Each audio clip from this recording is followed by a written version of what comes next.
Hello my dear lovely students, welcome back to my channel Shubham lecturer, myself Shubham Goswami.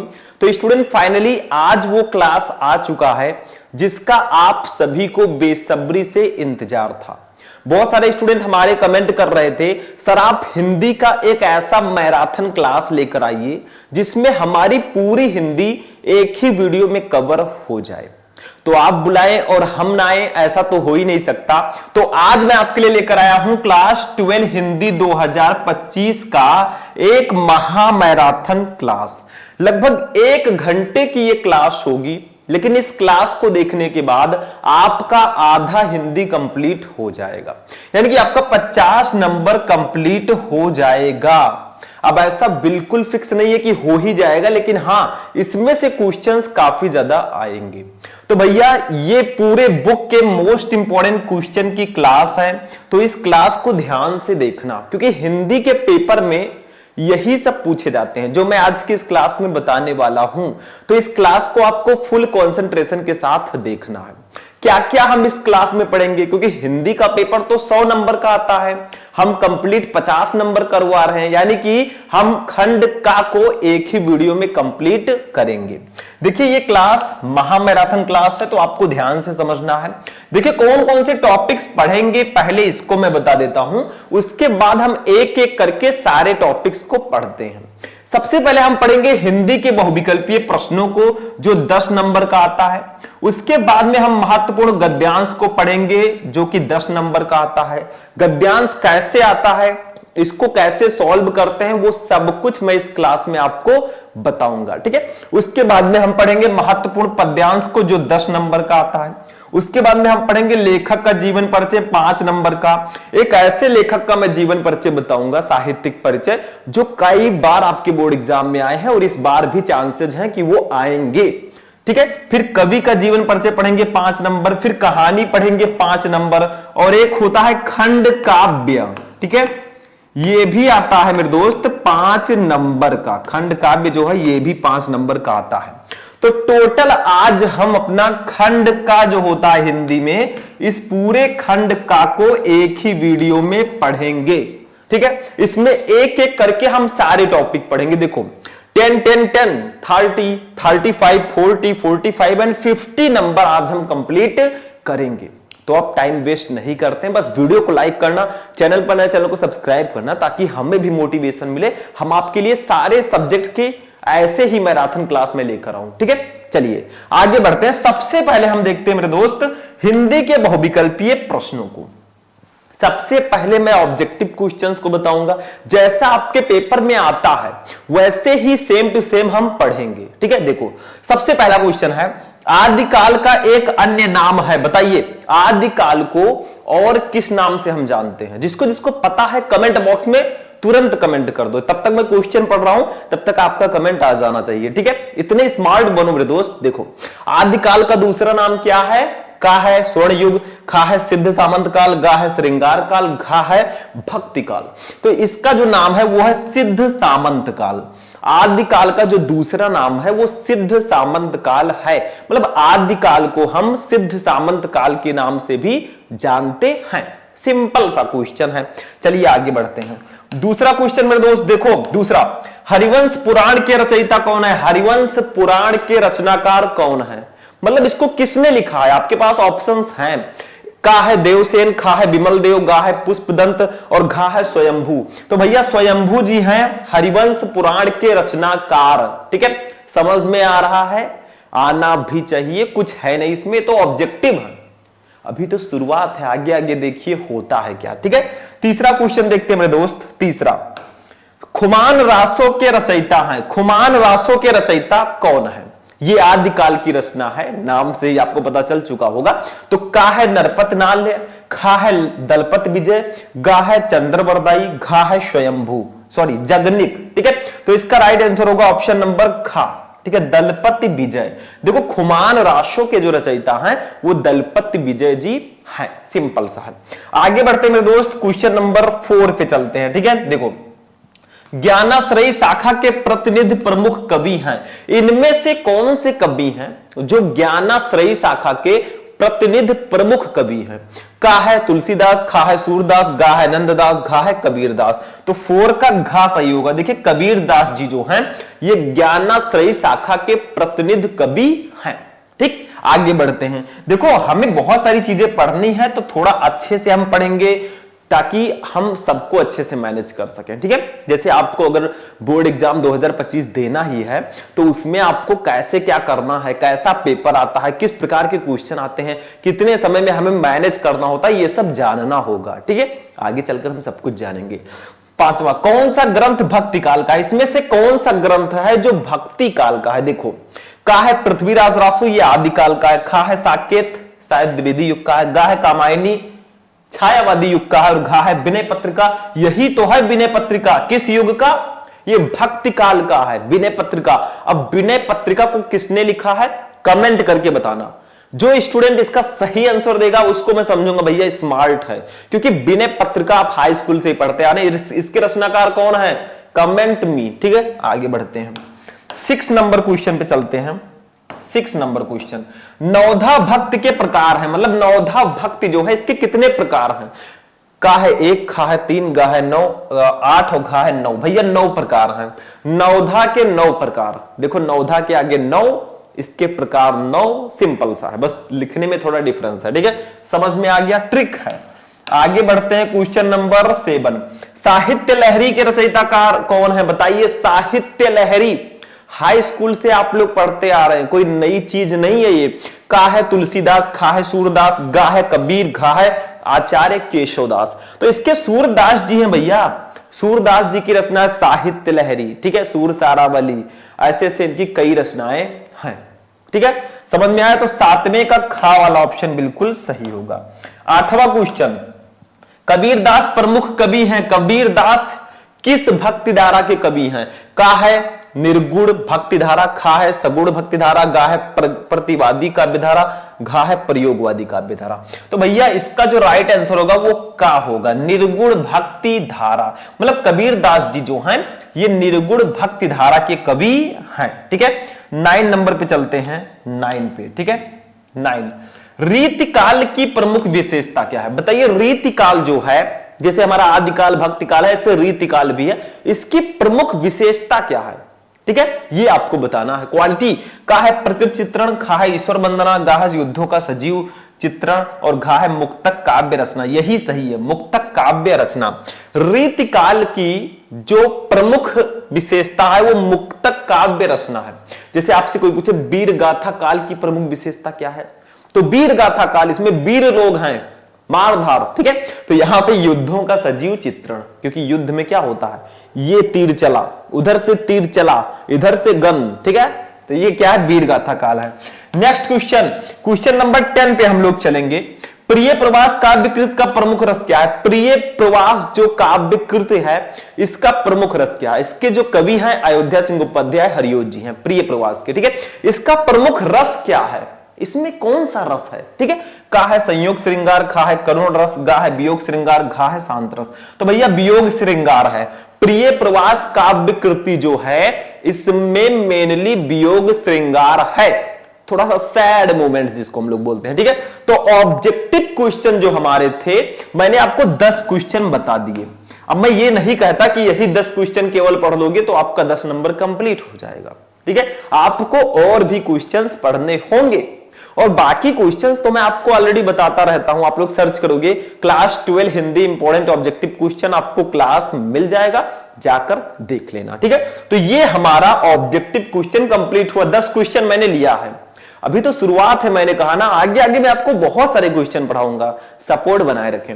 अब इसको हम हटाते हैं, चलते हैं अपने दूसरे टॉपिक पर, महत्वपूर्ण गद्यांश पर। गद्यांश को कैसे सॉल्व करेंगे उस पर हम लोग चलते हैं। ठीक है, तो चलिए आगे बढ़ते हैं नेक्स्ट टॉपिक। चलिए स्टूडेंट, नेक्स्ट टॉपिक जो हमारा है इसको बोलते हैं प्यार से महत्वपूर्ण गद्यांश। पूरे के पूरे 10 नंबर का ये आता है और बहुत ही इजी होता है, कुछ होता नहीं इसमें। हलवा सुना है नाम, वही होता है, बिल्कुल सिंपल सा। देखो आपको करना क्या है, इस गद्यांश को अपने दोनों आंखों से खूब ध्यान से पढ़ना है। ठीक है, देखना है और पढ़ना है। उसके बाद में क्या करना है, 5 क्वेश्चन रहेंगे इसी से संबंधित 2-2 नंबर के, ठीक है। 5 क्वेश्चन, पांचों का आंसर दो, 10 नंबर ले जाओ। और ये जो क्वेश्चन है ना, इसका आंसर आपको गद्यांश में ही मिलेगा, कहीं बाहर से हमें नहीं लाना। तो सबसे पहले हमारा काम है कि इस गद्यांश को ध्यान से पढ़ें, इसको पहचाने कि ये किस पार्ट से है और इसके लेखक कौन है, तभी तो आप इसका आंसर दे पाएंगे इजीली, ठीक है। बाकी क्वेश्चन का आंसर इसी के बीच में छिपा है। देखो क्वेश्चन, पहले इसको पढ़ो खूब ध्यान से, बोर्ड एग्जाम में भी जाना तो पहले ध्यान से इसको पढ़ना, ऐसा नहीं डायरेक्ट क्वेश्चन लिखने लग गए, ठीक है। देखो, रविंद्रनाथ ने इस भारतवर्ष को महामानव समुद्र कहा है। विचित्र देश है वहां, असुर आए, आर्य आए, शक आए, हूड़ आए, नाग आए, यक्ष आए, गंधर्व आए, ना जाने कितनी मानव जातियां यहां आई, ठीक है, यहां आई। मतलब हमारे भारत को ये बता रहे हैं कि ये महामानव समुद्र है, ठीक है। यहां पे असुर आए, आर्य आए, शक आए, सब लोग आए, ठीक है। और आज के भारतवर्ष को बनाने में अपना हाथ लगा गई, और यही लोग हैं जो भारत को बनाने में अपना हाथ लगा गई, जिन्होंने भारत को बनाने में योगदान दिया। कौन? आर्य, शक, असुर, ये सब, ठीक है, सारे। आगे देखो, जिसे हम हिंदू रीत नीत कहते हैं, वो अपने आर्य और आर्योत्तर उपादानों का अद्भुत मिश्रण है, ठीक है। अब देखो इसके नीचे क्वेश्चन है, ये किस पाठ का है, जल्दी से बताओ किस पाठ का है। कोई स्टूडेंट है जो इसको पहचान सकता है ये गद्यांश किस पाठ से लिया गया, इसके लेखक कौन है? ये लिया गया है अशोक के फूल चैप्टर से। इसके लेखक हैं हजारी प्रसाद द्विवेदी जी, डॉक्टर हजारी प्रसाद द्विवेदी जी। इतना याद रखना, क्योंकि फर्स्ट क्वेश्चन यही रहता है कि उपयुक्त गद्यांश के पाठ और लेखक का नाम लिखो। पहला क्वेश्चन यही रहेगा, 2 नंबर आपको इसी के लिए मिलेगा। अगर आप पहचान ले गए और लिख ले गए, 2 नंबर आपका कंप्लीट। दूसरा, रेखांकित अंश की व्याख्या करो। मतलब यहां पे अगर देखोगे तो यहां से लेकर यहां तक देखो, इसके नीचे लाइन दिख रही है ना, देखो ये लाइन इसके नीचे है, इतने का अपने शब्दों में व्याख्या करना है। मतलब ऐसा नहीं है कि ये हिंदी का पद्यांश है, इसको थोड़ा बढ़ा चढ़ा के थोड़ा स्टाइलिश तरीके से आप लिख दीजिएगा, इसी से रिलेटेड रहे, आपको नंबर मिल जाएगा, ठीक है। तो देखो अभी हम करेंगे, देखना ध्यान से। तीसरा, रविंद्रनाथ ने किसे महामानव समुद्र कहा है? बताइए, सिंपल सा है, 2 नंबर ये फ्री का है। बताइए रविंद्रनाथ जी ने किसे महामानव समुद्र कहा है? तो देखो पहला लाइन लिखा है, पहली ही लाइन है, रविंद्रनाथ ने इस भारतवर्ष को महामानव समुद्र कहा है। यही लाइन लिख दो, 2 नंबर कंप्लीट। मैंने कहा था ना कि आंसर आपको इसी गद्यांश में मिल जाएगा। देखो आंसर हो गया, सिंपल सा है, कुछ है नहीं। नेक्स्ट क्वेश्चन, भारतवर्ष के निर्माण में किन किन का सहयोग रहा है? तो ये लिखा है सीधा सीधा, देखो यहां पे देश है, असुर आए, आर्य आए, शक आए, हूड़ आए, नाग आए, यक्ष आए, गंधर्व आए, और ना जाने कितनी मानव जातियां यहां आई और आज के भारतवर्ष को बनाने में अपना हाथ लगा गई। मतलब इन्हीं लोगों का योगदान रहा, असुर, आर्य, शक, हूड़, इन्हीं लोगों का योगदान हमारे भारत को बनाने में रहा। देखो लिखा है, क्वेश्चन आपका है कि भारतवर्ष के निर्माण में किन किन का हाथ रहा, तो वही यक्ष, हूड़, असुर, ठीक है, गंधर्व, इन्हीं सबका हाथ रहा। अब भी हम लिखेंगे, आपका आंसर ये भी हो गया। आप यहां से चाहे तो लिख सकते हैं, यहां से लेकर यहां तक लिख सकते हैं, या थोड़ा अपनी तरफ से बढ़ा चढ़ा के लिख सकते हैं। आगे देखो नेक्स्ट क्वेश्चन 5 नंबर, आर्य, शक, हूड़ कहां आए? तो ये सब भारत में आए, और क्या, सीधा सीधा लिख दो, आर्य, शक, हूड़ भारतवर्ष में आए। बस सिंपल सा था, 5 क्वेश्चन का आंसर हमने कर दिया। अब एक एक को हम लिखते हैं, ऐसे बताने से कुछ नहीं होगा, सबको लिखेंगे, अच्छे से समझेंगे, कैसे बोर्ड एग्जाम में लिखेंगे वो भी मैं बता देता हूं। देखो चलो इसको सॉल्व करते हैं। तो देखो ऐसे इसको सॉल्व करेंगे, जब भी आप गद्यांश को सॉल्व करें तो इसका जो फर्स्ट वर्ड है डॉट डॉट डॉट डॉट करके इसका लास्ट वर्ड जो है इसको लिख देना, क्योंकि कॉपी में आपको क्वेश्चन नहीं उतारना है मेरे दोस्त, 2 गद्यांश रहेगा, करना एक ही है। आपने कौन सा किया है एग्जामिनर को कैसे पता चलेगा? जब आप इसको लिखेंगे डॉट डॉट करके, जैसे मैंने लिखा है रविंद्रनाथ ने डॉट डॉट डॉट डॉट मिश्रण है, ऐसे लिख, और ऊपर प्रश्नोत्तर संख्या तो डालना ही होगा। मतलब हम गद्यांश सॉल्व करने की बात कर रहे हैं, ऐसे लिखना, ठीक है। अब फर्स्ट क्वेश्चन का आंसर लिखेंगे, उपयुक्त गद्यांश के पाठ और लेखक का नाम लिखिए।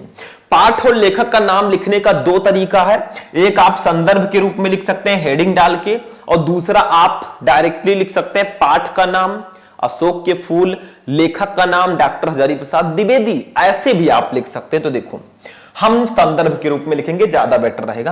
प्रस्तुत गद्यांश हमारी पाठ्य पुस्तक के गद्य भाग, देखो गद्य भाग जो यहां पे लिखा है इसको ब्लैक पेन से लिखना। मैं इसके नीचे जिसको ब्लैक से लिखना है उसको मैं अंडरलाइन कर देता हूं, बाकी ये ब्लू और ये पीला नीला सॉरी पीला लाल हरा ये सब पेन ना यूज करना, नहीं तो भैया काम खत्म हो जाएगा। सिर्फ ब्लू एंड ब्लैक पेन, ठीक है। तो प्रस्तुत गद्यांश हमारी पाठ्य पुस्तक के गद्य भाग में संकलित तथा हिंदी के सुविख्यात निबंधकार आचार्य हजारी प्रसाद द्विवेदी, ठीक है, द्वारा लिखित अशोक के फूल नामक ललित निबंध से अवतरित है। अब देखो इसमें मैंने पाठ का नाम भी लिख दिया, लेखक का नाम भी लिख दिया। देखो ये हमारा लेखक का नाम है आचार्य हजारी प्रसाद द्विवेदी, ये अशोक के फूल जो है पाठ का नाम है। यही तो लिखना था हमने संदर्भ में लिख दिया। तो ऐसे लिखोगे 2 में 2 पूरे नंबर मिलेंगे। और जहां मैंने अंडरलाइन किया इसको ब्लैक से लिखना क्योंकि ये सब हाईलाइटेड पॉइंट है। तो संदर्भ कैसे लिखोगे? प्रस्तुत गद्यांश हमारी पाठ्य पुस्तक के गद्य भाग में संकलित तथा हिंदी के सुविख्यात निबंधकार आचार्य हजारी प्रसाद द्विवेदी द्वारा लिखित अशोक के फूल नामक ललित निबंध से अवतरित है। किसी भी लेखक, मान लीजिए किसी दूसरे चैप्टर का गद्यांश आ जाता है तो आपको करना क्या है, यहां पे इस लेखक का नाम बदल देना है, इनकी विशेषता को भी बदल देना है और इनकी रचना को बदल देना है, बाकी सेम वही लिखना है। ठीक, तो ये फर्स्ट क्वेश्चन का आंसर हो गया, 2 नंबर हमारा कंप्लीट हुआ। दूसरा क्वेश्चन हम देखेंगे। दूसरा, रेखांकित अंश की व्याख्या कीजिए। मतलब यहां से लेकर देखो, जिसे हम हिंदू रीत नीति कहते हैं वो अपने आर्य और आर्योत्तर उपादानों का अद्भुत मिश्रण है। इतने का आपको अपने शब्दों में व्याख्या करना है। देखो कैसे करेंगे। दूसरा हेडिंग हमारा रहेगा रेखांकित अंश की व्याख्या। अब उसी 2 लाइन को बढ़ा चढ़ा के 4-5 लाइन में लिख देना है। जो 2 लाइन वहां पे लिखा था उसकी गहराई में जाना है, थोड़ा वहां से ढूंढ के लाना है वर्ड को और उसको थोड़ा बढ़ा चढ़ा के लिख देना, नंबर मिल जाएगा। कोई जरूरी नहीं आप किताब से रट कर जाएं। किताब अगर आपने पढ़ा है वही आ गया तो बहुत अच्छी बात है, नहीं तो खुद बना के लिखो, आप खुद क्रिएट कर सकते हो। You are also a writer, आप खुद एक लेखक हो। ठीक है, देखो हमारे देश के इतिहास का अध्ययन करने से यह विदित होता है कि यहाँ आदिकाल से ही अनेक विदेशी जातियां आई। उनमें से आर्य, शक, हूण आदि अनेक जातियों ने भारत पर आक्रमण करके यहाँ विजय प्राप्त की और यहाँ के विशाल भूभागों पर अपने राज्य साम्राज्यों की स्थापना की। हमारे देश के इतिहास का अध्ययन करने से यह विदित होता है कि यहाँ आदिकाल से ही अनेक विदेशी जातियां आई। उनमें से आर्य, शक, हूण आदि अनेक जातियों ने भारत पर आक्रमण करके यहाँ विजय प्राप्त की और यहाँ के विशाल भूभागों पर अपने राज्यों की स्थापना की। देखो 2 बार यहाँ पे हो चुका है। देखो आपको कहां तक लिखना है, यहां तक ही लिखना है। ये 2 बार लिख गया है, ध्यान देना। अगर ध्यान दोगे तो यहां से फिर से वही रिवाइज हो गया है। ठीक है, समझ में आया? तो आपको सिर्फ यहां से लेकर यहां तक लिखना है। ठीक है, बस हो गया। ये मत लिखिएगा, दोनों सेम ही है, इसको रिवाइज कर दिया गया। थोड़ी प्रिंटिंग में गलती है तो आप लोग खुद समझदार हैं। ठीक है, वहां से लेकर यहां तक लिख देना, 2 नंबर आपका कंप्लीट हो जाएगा। आगे देखते हैं कुछ है कि नहीं है। थोड़ा सा आगे भी है, देखो ध्यान देना। यहां पे आप यहां से लेकर यहां तक लिख देना। ये जो नीचे लिखा है ये भैया सेम यही उतार दिया गया है तो इसको मत लिखना। अब यहां से लिखना, देखो यहां से इनमें से अनेक यही के होकर रह गए और वैवाहिक संबंधों के द्वारा यहाँ की उस हिंदू संस्कृति के अंग बन गए। सभ्यता या संस्कृति में जो कुछ भी श्रेष्ठ था उसे ग्रहण कर लिया। इस प्रकार विभिन्न प्रकार के रीति रिवाजों, परंपराओं, नीतियों, आदर्शों आदि पर आधारित जिस भारतीय संस्कृति के दर्शन हमें होते हैं वो यहाँ की सर्वश्रेष्ठ कही जाने वाली आर्य जाति, उसके बाद बाहर से आने वाली विदेशी जातियों के समन्वयात्मक योगदान का परिणाम है। मतलब देखो कोई जरूरी नहीं आप इतना बड़ा ही लिखो, 1-2 लाइन कम भी लिखोगे चलेगा। ठीक है, तो ये आपका रेखांकित अंश की व्याख्या। मतलब जो आपको लाइन जिसके नीचे रेखाएं उनकी व्याख्या करनी है तो उसी से संबंधित आप अच्छे से लिख दोगे, आपको नंबर मिल जाएगा। ठीक है, अगर यही भाषा लिखोगे भाई तो और अच्छी बात है। ठीक है, तो ये ऐसे आपको लिखना है। ठीक है, यहां पे ज्यादा बड़ा दिख रहा है तो यहां से जो रिवाइज हो गया उसको हटा देना और इसको लिख लेना, बस हो गया। ठीक है, दूसरा क्वेश्चन भी कंप्लीट। तीसरे पे आते हैं। तीसरा क्वेश्चन, रविंद्रनाथ ने किसे महामानव समुद्र कहा है? तो सिंपल सा आंसर तो यहीं पे है। देखो रविंद्रनाथ ने इस भारतवर्ष को महामानव समुद्र कहा है, तो आंसर इसका लिखेंगे तीसरे का ध्यान देना, थोड़ा इधर चलना पड़ रहा है। देखो, रविंद्रनाथ ने भारतवर्ष को महामानव समुद्र कहा है क्योंकि यहां की प्रगति एवं सांस्कृतिक विकास में अनेक महापुरुषों ने अपना योगदान दिया है। ठीक है, इतना आप थोड़ा बढ़ा के भी लिख सकते हैं, या अगर इतना ही लिख देंगे रविंद्रनाथ ने भारतवर्ष को महामानव समुद्र कहा है तो भी चलेगा, क्योंकि जितना पूछा गया उतना ही लिखोगे तो भी नंबर मिल जाएगा। ठीक है, हो गया तीसरा क्वेश्चन, ये इजी था। अब चौथा देखते हैं। चौथा देखो, फोर्थ नंबर क्वेश्चन, भारतवर्ष के निर्माण में किन किन का सहयोग रहा? तो सिंपल सा है, इन सब का सहयोग रहा। देखो थोड़ा बड़ा लिखना, असुर आए, आर्य आए, शक आए, हूड़ आए, नाग आए, यक्ष आए, गंधर्व आए, ये सभी इन सब का सहयोग रहा हमारे भारतवर्ष के निर्माण में। तो यही लिखना है, थोड़ा बड़ा जैसे यहां पे दिया गया वैसे वहां पर भी लिख दीजिएगा। देखो, ये भारतवर्ष के निर्माण में न केवल आर्यों का वर्ण, आर्यों के उपरांत आने वाले शक, हूड़ तथा नाग, यक्ष एवं गंधर्व, असुर आदि अनेक विदेशी जातियों का सहयोग रहा है। वही चीज लिखना है जो आपके गद्यांश में दिया गया है, बस हो गया। ठीक है, सिंपल सा है। नेक्स्ट देखो क्या है, नेक्स्ट क्वेश्चन पे हम लोग चलते हैं। आर्य, शक, हूड़ कहां आए? तो भैया ये सब भारत में आए, तो लिख देना ऐसे। देखो पांचवा क्वेश्चन, ये देखो, आर्य, शक एवं हूड़ आदि विदेशी जातियों के लोग समय समय पर भारतवर्ष में आए, ऐसे आपको लिख देना है। तो गद्यांश में कुछ खास नहीं होता, मैंने पहले ही बता दिया कि आपको 5 क्वेश्चन दिए जाएंगे, 2-2 नंबर के, 10 नंबर के आपके क्वेश्चन रहेंगे। गद्यांश में जो गद्यांश दिया जाता है अगर उसको आप पहचान गए तो आप इसका आंसर बहुत ही आसानी से दे देंगे, क्योंकि पहचान के आप लेखक का और पाठ का नाम लिख लिए, बाकी क्वेश्चन का आंसर आपको गद्यांश में ही मिलेगा।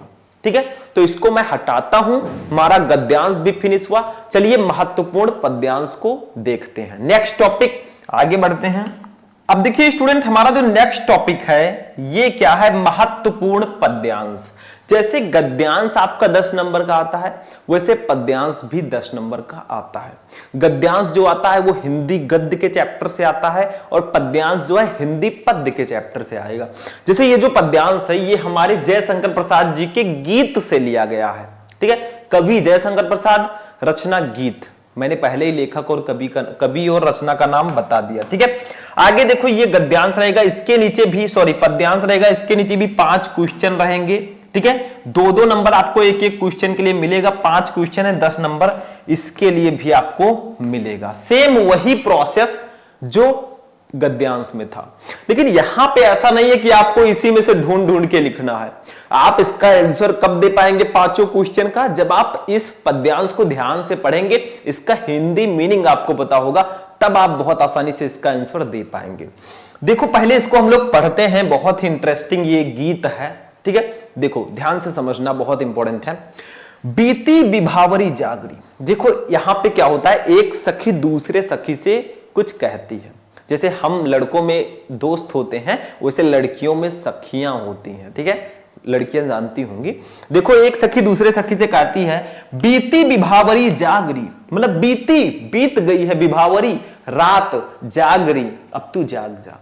एक सखी सो रही है, दूसरी सखी उसको जगाने का प्रयास कर रही है, तो वो कहती है, हे सखी रात बीत चुकी है, अब तू जाग जा। ठीक है, आगे देखो, फिर आगे कहती है, अंबर पनघट में डुबो रही तारा घट ऊषा नागरी। मतलब अंबर पनघट, अंबर का मतलब होता है आकाश, पनघट मतलब आकाश रूपी पनघट में। ठीक है, डुबो रही है तारा घट, मतलब तारा रूपी घड़ा, घट का मतलब होता है घड़ा। ठीक है, ऊषा किसको बोलते हैं? जो प्रातः काल का समय होता है, सूर्योदय से पहले का समय, उसको ऊषा बोलते हैं। ठीक है, नागरी का मतलब होता है चतुर स्त्री। तो यहां पे अंबर पनघट में डुबो रही तारा घट ऊषा नागरी, मतलब अंबर रूपी पनघट में ऊषा रूपी चतुर स्त्री तारा रूपी घड़े को डुबो रही है, अब तू जाग जा, हे सखी अब तू जाग जा। फिर से मैं बता देता हूं, बीती विभावरी जागरी, हे सखी रात बीत चुकी अब तुम जाग जाओ। अंबर पनघट में डुबो रही तारा घट ऊषा नागरी, मतलब अंबर रूपी पनघट में ऊषा रूपी चतुर स्त्री तारा रूपी घड़े को डुबो रही है, अब तुम जाग जाओ। मतलब आसपास जो हो रहा है वो एक सखी दूसरे सखी को बता रही है ताकि वो जाग जाए। ठीक है, आगे देखो, खग कुल कुल सा बोल रहा, किसले का अंचल डोल रहा, तो लो यह लतिका भी भर लाई, मध मुकुल नवल रस गागरी। मतलब खग कुल खग कुल का मतलब क्या होगा? खग का मतलब होता है पक्षी, कुल का मतलब समूह। तो जो पक्षियों का समूह है वो कुल कुल सा बोल रहा। वो कैसा बोलते हैं? वो कलरव करते हैं, चहचहाते हैं। तो वो चहचहा रहे हैं या कलरव कर रहे हैं, बोल रहे हैं। तो पक्षियों के जो समूह है वो भी कलरव कर रहे हैं। किसलय का अंचल डोल रहा। किसलय का मतलब होता है जो नए नए पत्ते होते हैं पेड़ों पर, उनको किसलय बोलते हैं। तो जो नए पत्ते होते हैं उनका भी अंचल डोल रहा है, मतलब वो भी हिल डुल रहे हैं। ठीक है, आगे देखो, लो यह लतिका भी बरलाई। और ये जो लतिका है, इन पेड़ों पे जो लतिका लगी हुई है वो भी भर लाई है। मधु मुकुल, मधु का मतलब क्या होता है? मधु का मतलब होता है पराग रूपी। मुकुल का मतलब होता है जो अधिखिले फूल है। ठीक है, जो कलियां होती हैं, जो पूरी खिली हुई नहीं होती हैं। ठीक है, नवल रस यानी कि नए रस गागरी गागर में, यानी कि पक्षियों के समूह कलरव कर रहे हैं, किसले का अंचल डोल रहा और नए नए पत्ते जो हैं वो डोल रहे हैं। लो यह लतिका भी भर लाई, मधुमुकुल नवल रस गागरी। और जो लतिका है वो पराग रूपी नए रस को, ठीक है, वो पराग रूपी नए रस को अधिकिले फूल से अपने गागर में भर लाई है। ठीक है, ये हो गया नेक्स्ट लाइन। थोड़ा सा और है, इसको भी जान लेते हैं, फिर हम क्वेश्चन का आंसर लिखेंगे। अधरों में राग मंद पिए, अलकों में मलेज बंद किए, तू अब तक सोई है आली, आंखों में भरे बिहागरी। मतलब अधरों में, होठों में राग, राग का मतलब होता है प्रेम, प्यार, लव। ठीक है, प्रेम। अमंद, अमंद का मतलब होता है, मंद का मतलब होता है बहुत स्लो, मतलब धीमा। आमंद का मतलब होता है कभी ना खत्म होने वाला। ठीक है, पिए, पीकर, मतलब अपने होठों में कभी ना खत्म होने वाले, कभी ना समाप्त होने वाले प्रेम को भरे हुए। अलकों में मलयज बंद किए, अलकों का मतलब होता है बालों में मलयज बंद किए। मलयज का मतलब होता है सुगंधित हवा, जो चंदन की खुशबू होती है, सुगंधित हवा। बंद किए, बंद करके, तू अब तक सोई है आली, तू अब तक सोई हुई है। आली का मतलब होता है सखी, तू अब तक सोई हुई है सखी। आंखों में भरे बिहागरी, मतलब अपने आंखों में भरे। बिहाग का मतलब होता है आलस्य, तो अपने आंखों में आलस्य लेकर तू अब तक सोई हुई है। मतलब वो कहती है कि अधरों में रागमंद पिए, अधरों में रागमंद पिए मतलब अपने होठों में कभी ना खत्म होने वाले प्रेम को भरे हुए। अलकों में मलज बंद किए और अपने बालों में सुगंधित हवा को बंद करके, तू अब तक सोई है आली, आंखों में भरे बिहागली, और आंखों में आलस्य को भरे हुए तू अब तक सोई हुई है। हे सखी अब तू जाग जा। ठीक है, अब देखो इसके नीचे 5 क्वेश्चन है, इसका आंसर। उपयुक्त पद्यांश के शीर्षक और कवि का नाम लिखिए, वो तो अभी हम संदर्भ में लिख देंगे, सिंपल है।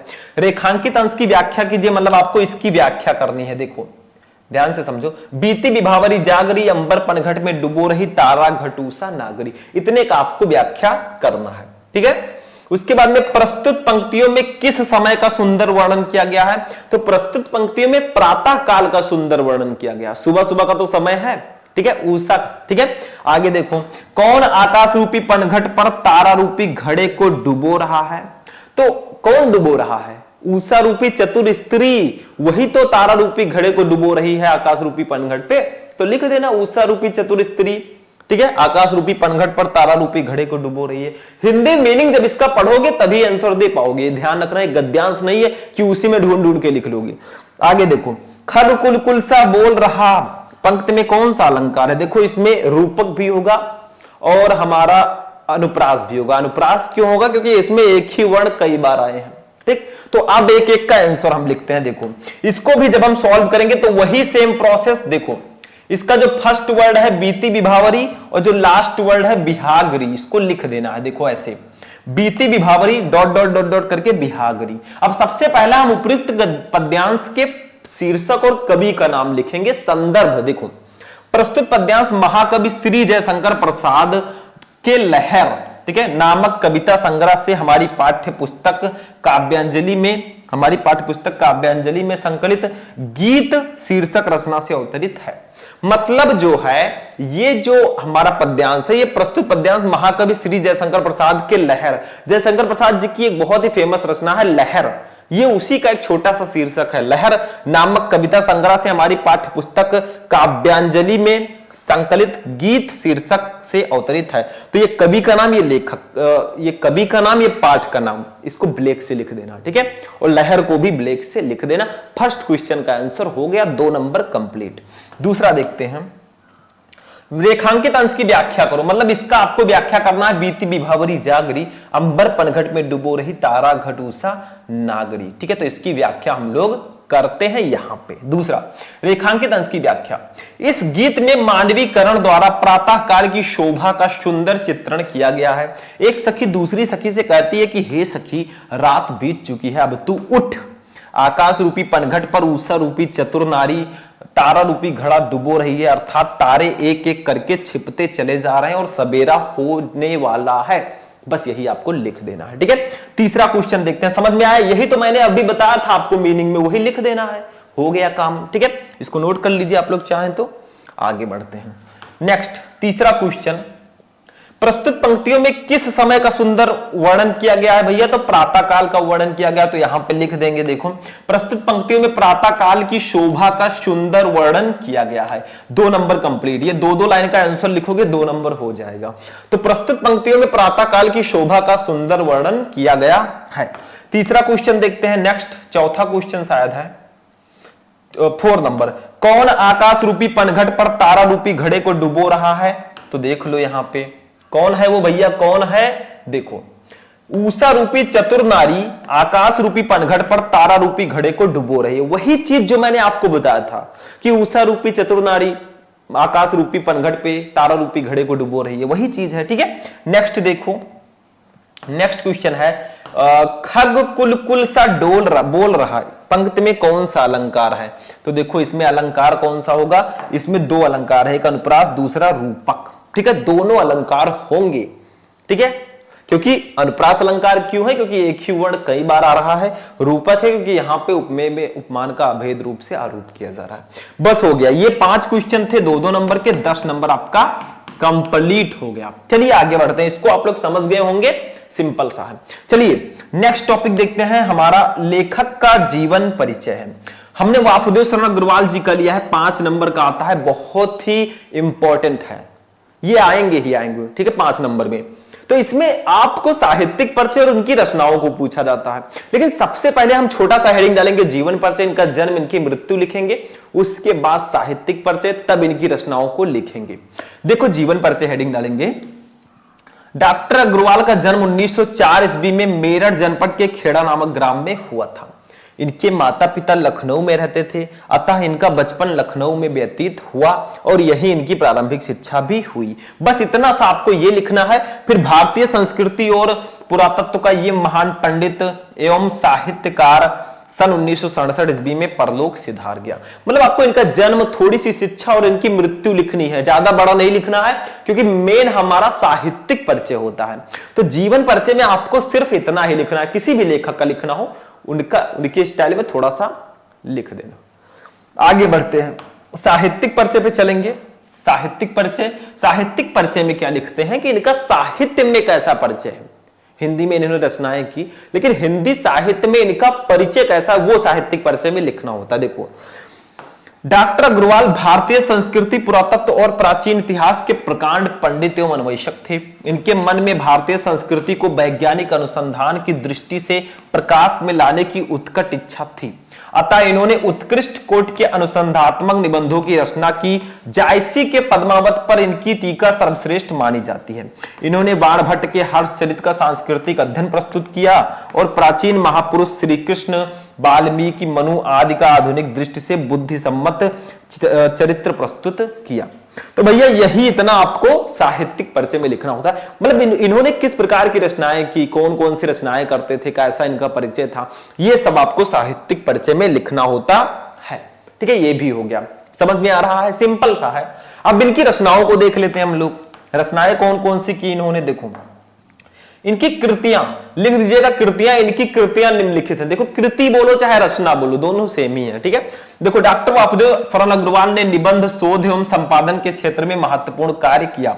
निबंध संग्रह में इन्होंने पृथ्वी पुत्र, ठीक है, कल्पलता, ठीक है, कला और संस्कृति, देखिए अलग अलग रचना में कॉमा लगा रहा हूं, कल्प वृक्ष, भारत की एकता, माता भूमि पुत्रो अहम पृथिव्या, वागधारा आदि इनके प्रसिद्ध निबंध संग्रह हैं। देखो इनके रचनाओं को बहुत अच्छे से पढ़ लेना, क्योंकि हिंदी के ऑब्जेक्टिव क्वेश्चन में इनकी रचनाएं भी डायरेक्टली दिया जा सकता है। तो निबंध में इन्होंने पृथ्वीपुत्र, कल्पलता, कला और संस्कृति, कल्प वृक्ष, भारत की एकता, माता भूमि पुत्रो अहम पृथिव्या, वागधारा आदि इनके प्रसिद्ध निबंध संग्रह हैं। ठीक है, और रचनाएं इन्होंने की थी 2 और क्षेत्र में। शोध प्रबंध में इन्होंने पाणिनकालीन भारतवर्ष, आलोचना ग्रंथ में इन्होंने पद्मावत की संजीवनी व्याख्या तथा हर्षचरित का सांस्कृतिक अध्ययन इन्होंने प्रस्तुत किया। तो ये इन्होंने निबंध, शोध और आलोचना में इन्होंने रचनाएं की हैं। ठीक है, तो ये इनकी रचनाएं हो गई, बस हो गया। मतलब आप किसी भी लेखक का जब जीवन परिचय लिखें तो छोटा सा जीवन परिचय, फिर साहित्यिक परिचय, उसके बाद में उनकी रचनाओं को लिखें।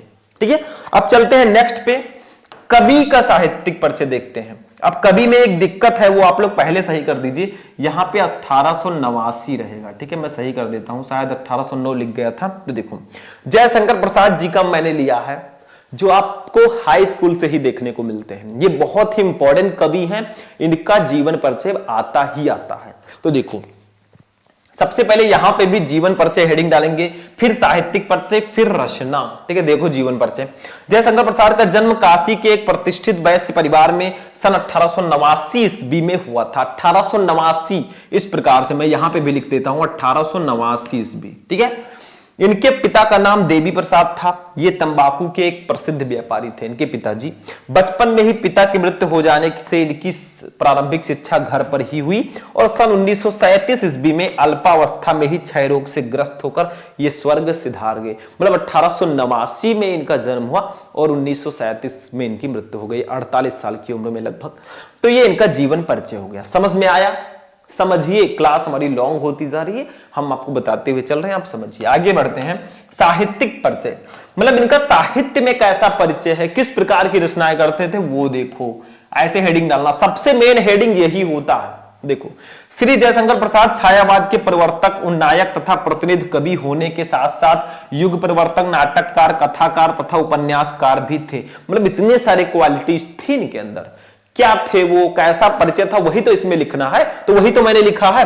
आगे देखो, विशुद्ध मानवतावादी दृष्टिकोण वाले प्रसाद जी ने अपने काव्य में आध्यात्मिक आनंदवाद की प्रतिष्ठा की है। प्रेम और सौंदर्य इनके काव्य के प्रमुख विषय रहे हैं, किंतु मानवीय संवेदना उनकी कविता का प्राण है। तो इतना आपको साहित्यिक परिचय में लिखना कि ये छायावाद के प्रवर्तक, उन्नायक, नाटककार, कथाकार, उपन्यासकार सब कुछ थे। विशुद्ध मानवतावादी दृष्टिकोण वाले प्रसाद जी ने अपने काव्य में आध्यात्मिक आनंदवाद की प्रतिष्ठा की है। थोड़ा और बढ़ा के अगर आप 1-2 लाइन कहीं से और ऐड कर सकते हैं तो कर दीजिएगा, जितने शब्दों में पूछा जाए उतना ही आपको लिखना है। रचनाओं पे चलते हैं। रचनाओं में देखिए इनके प्रमुख रचनाएं का विवरण निम्न है। जैसे काव्य संग्रह में इन्होंने कामायनी, लहर, आंसू, झरना, ये इनकी रचनाएं हैं। काव्य संग्रह जो बहुत फेमस रचना है इनकी, कामायनी बहुत फेमस रचना है, और लहर, आंसू, झरना ये भी बहुत ज्यादा फेमस है। तो ये इनकी काव्य रचनाएं हैं। ज्यादातर ये काव्य रचनाएं ही करते थे। कहानी में इन्होंने आकाशदीप, इंद्रजाल, प्रतिध्वन, आंधी, ये इनकी कहानी वाली रचना है। कुछ कहानियां भी इन्होंने लिखी थी, आकाशदीप, इंद्रजाल, प्रतिध्वन, आंधी। ठीक है, आगे बढ़ते हैं। कुछ रचना और होगा शायद। उपन्यासकार भी थे भैया, तो उपन्यास भी लिखेंगे। कंकाल, तितली, इरावती अपूर्ण। मतलब कंकाल, तितली तो पूरी रचना है, लेकिन इरावती जो है ये इनकम्प्लीट थी। ठीक है, पूरी नहीं थी। निबंध, काव्य और कला तथा अन्य निबंध, ये इनके निबंध है। चंपू में इन्होंने प्रेम राज्य की रचना की। तो ये इनकी रचनाएं हैं। इनकी रचनाओं को बहुत अच्छे से पढ़ लेना कि कामायनी, आंसू, लहर, झरना ये सब इन्होंने ही लिखा है, क्योंकि ये इंपॉर्टेंट है। ठीक है, आगे बढ़ते हैं। अब देखिए स्टूडेंट, हमारा जो नेक्स्ट टॉपिक है ये है कहानी, और हमने इस क्लास में लिया है बहादुर कहानी को। और बहादुर कहानी का सारांश नहीं, उद्देश्य हम पढ़ेंगे 5 नंबर का। देखो कहानियों में बहादुर, पंचलाइट, ध्रुव यात्रा या लाठी, ये सब इंपॉर्टेंट कहानी है। तो हम बहादुर कहानी का उद्देश्य पढ़ेंगे, क्योंकि कहानी का 2 पहलू होता है। एक तो उद्देश्य, कहानी का पर्पस क्या है, एक सारांश, उसका मीनिंग क्या है। ठीक है, तो हम उद्देश्य को पढ़ेंगे, आखिर बहादुर कहानी का उद्देश्य क्या है। ठीक है, किस उद्देश्य से इसको बनाया गया। देखो ध्यान से समझना, जो मैं बता रहा हूं यही लिखना। अगर उद्देश्य में आता है 5 नंबर आपका कंप्लीट, और ये 5 नंबर फिक्स होता है। आप पंचलाइट, बहादुर और लाठी इन 3 कहानी को पढ़ लो, आपका 5 नंबर एकदम फिक्स है, कोई काट ही नहीं सकता। देखो, आधुनिक कथा जगत में प्रेमचंद की कहानी कला को अक्षुण्य रखने वाले कलाकारों में अमरकांत अग्रणी है। ये जो कहानी बहादुर लिखी गई है, ये अमरकांत जी द्वारा लिखी गई है। ठीक है, इनकी कहानियों में मध्यम वर्ग यानी कि मिडिल क्लास वाले, निम्न वर्ग यानी कि और छोटे, ठीक है, की पारिवारिक परिस्थितियों का सजीव आदर्श तथा यथार्थवादी चित्रण मिलता है। मतलब इनकी कहानियों में जो मिडिल क्लास वाले फैमिली होते हैं या निम्न वर्ग वाले होते हैं, उनकी पारिवारिक परिस्थितियों का सजीव आदर्श एवं यथार्थवादी चित्रण मिलता है। इनकी बहादुर कहानी मध्यम वर्गीय परिवार में नौकरी करने वाले बहादुर नाम के पहाड़ी लड़के पर आधारित एक रोचक, सुगठित, संक्षिप्त तथा समस्या मूलक कहानी है। मतलब जो इनकी बहादुर कहानी है, ये एक लड़का है नेपाल का 12 से 13 साल का बहादुर, ये उसके साथ, बहादुर के साथ दुर्व्यवहार होता है, ठीक है, एक फैमिली के द्वारा। तो उसके साथ जो दुर्व्यवहार होता है उससे रिलेटेड ये कहानी है। मतलब इनकी बहादुर कहानी मध्यम वर्गीय परिवार में नौकरी करने वाले बहादुर नाम के पहाड़ी लड़के पर आधारित एक रोचक, सुगठित, संक्षिप्त तथा समस्या मूलक कहानी है। मतलब एक बहादुर लड़का है नेपाल का 12 से 13 साल का, वो एक मध्यम वर्गीय परिवार के यहां नौकरी करता है। देखो, सारांश मैं आपको पहले बता चुका हूं, आप लोग YouTube पर सर्च करना, क्लास बहादुर कहानी का सारांश शुभम लेक्चरर, आपको क्लास मिल जाएगा, जाकर देख लेना पूरा ही कहानी। ठीक है, ये तो उद्देश्य है। आगे देखो क्या है, क्या उद्देश्य है, क्या बताया गया इस कहानी में। देखो, इसमें बताया गया है कि मात्र पूंजीपति ही श्रम का शोषण नहीं करते, वरन सामान्य मध्यम वर्ग भी इस कुकृत्य में पीछे नहीं है। मतलब सिर्फ बहुत ज्यादा जो अमीर हैं वही लोग सिर्फ श्रम का शोषण नहीं करते, मतलब जो काम करने वाले मजदूर हैं उनका शोषण, उनको सताने वाला काम सिर्फ अमीर लोग ही नहीं करते, मध्यम वर्ग वाले भी करते हैं, मिडिल क्लास फैमिली वाले भी करते हैं। इस कहानी का उद्देश्य समाज में उत्पन्न वर्ग संघर्ष को मानवीय सहानुभूति द्वारा समाप्त करने का संदेश देना है। मतलब इस कहानी का उद्देश्य क्या है कि समाज में उत्पन्न वर्ग संघर्ष को मानवीय सहानुभूति द्वारा समाप्त करने का संदेश देना है। जैसे जातिवाद ना हो और भी बहुत सारी चीजें हैं, ठीक है, गरीब अमीर में भेद ना हो, उसको समाप्त करने के लिए एक संदेश देना है। शोषितों के प्रति मानवता एवं प्रेम का व्यवहार ऊंच नीच के भेद के कारण दिलों में पड़ी दरार को भर देता है। बहादुर भी मानवीय स्नेह एवं संवेदनाओं का भूखा है। जो बहादुर लड़का है वो अपने घर से चला आता है, वो सोचता है कहीं अलग रहेंगे, अच्छे से रहेंगे, लेकिन यहाँ पे भी उसके साथ ऐसा ही होता है। ठीक है, बहादुर देखो, मालिक द्वारा पीटे जाने और प्रतिक्रिया स्वरूप उसके द्वारा घर छोड़ दिए जाने पर परिवार के सभी लोगों को पश्चाताप का अनुभव होता है। ठीक है, आगे देखो क्या होता है कि जो बहादुर लड़का है वो अपने घर से, उसकी माताजी थोड़ा दुर्व्यवहार करती थी तो वो घर छोड़ के बाहर शहर चला आता है। शहर में निर्मला नाम की एक औरत होती है, वो अपने घर उसको नौकर रख लेती है बहादुर को। ठीक है, पहले तो बहुत अच्छा व्यवहार करते हैं निर्मला के फैमिली वाले, फिर धीरे धीरे उसके साथ कठोरता बरतने लगते हैं, उस पर चोरी का इल्जाम लगाते हैं, उसको मारते पीटते हैं, गाली गलौज करते हैं, सब कुछ करते हैं। तो मारते पीटते थे, गाली गलौज करते थे तो बहादुर सह लेता था। जब उस पर झूठे चोरी का इल्जाम लगाया गया तो वो घर छोड़ के भाग गया। ठीक है, यही सारांश है कहानी का। उद्देश्य तो मैं बता ही रहा हूं, वे स्वयं को दोषी महसूस करते हैं। धनी और निर्धन का वर्ग भेद मानवीय भावनाएं ही कम कर सकती हैं। लेखक का मुख्य उद्देश्य दोनों के हृदयों का परिवर्तन है और सबके प्रति सहानुभूतिपूर्ण व्यवहार बनाए रखने का संदेश देना है। तो ये हमारा बहादुर कहानी का उद्देश्य हो चुका है। सारांश मैं आपको पहले भी बता चुका हूं, मैंने पहले ही कहा, तो लास्ट में थैंक यू। ठीक है, अब यहां पे एक चीज ध्यान दो, हमारा 50 नंबर 45 नंबर का पेपर अभी हुआ है। एक आता है खंड काव्य, हमारा एक टॉपिक है खंड काव्य, जो मैं इस वीडियो में लेकर नहीं आया हूं, क्योंकि खंड काव्य मैं क्यों नहीं बताता। देखो, खंड काव्य जो होता है ये 5 नंबर का आता है और ये एक ऐसा टॉपिक होता है जो जिला वाइज होता है। जैसे आप उत्तर प्रदेश से तो हम सभी हैं, सब में सारी चीजें सेम है, लेकिन खंड काव्य जो है कुछ जिलों में दूसरा होगा, कुछ जिलों में दूसरा होगा। जैसे कई खंड काव्य हैं, रश्मि रथी, आलोक वृत्त, त्यागपथी, शक्ति की जीत, ठीक है, ऐसे ऐसे कई हैं और भी हैं, तो अलग अलग जिलों में अलग अलग होता है। कुछ जिलों में त्यागपथी है, किसी में रश्मिरथी है, किसी में कुछ है, ठीक है। तो आप लोग कमेंट करके बताना आप किस जिले से हो और आपके हिंदी में कौन सा खंड काव्य है। क्योंकि मान लीजिए अभी मैं त्यागपथी पढ़ा दूं तो कुछ यूपी वाले स्टूडेंट कहेंगे सर मेरे में तो आलोक वृत है, मेरे में रश्मिरथी है, मेरे में सत्य की जीत है, तो मैं क्या करूंगा। इसीलिए ये आपको खुद पढ़ना है। स्वपठित खंड काव्य इसको बोलते हैं, खुद पढ़ो, ठीक है। आपके जिले में कौन सा है, आप किस जिले से हैं, कमेंट कर देना, मैं बता दूंगा आप में कौन सा खंड काव्य है। तो आज का क्लास मैराथन यहीं पर फिनिश होगा। बस इस वीडियो को लाइक कर देना, चैनल को सब्सक्राइब कर लेना। मिलेंगे हम लोग नेक्स्ट वीडियो में। अभी हम कहीं जाएंगे नहीं जब तक आपको टॉपर बनाएंगे नहीं। तो चलिए मिलते हैं नेक्स्ट वीडियो में नेक्स्ट टॉपिक के साथ। तब तक के लिए जय हिंद।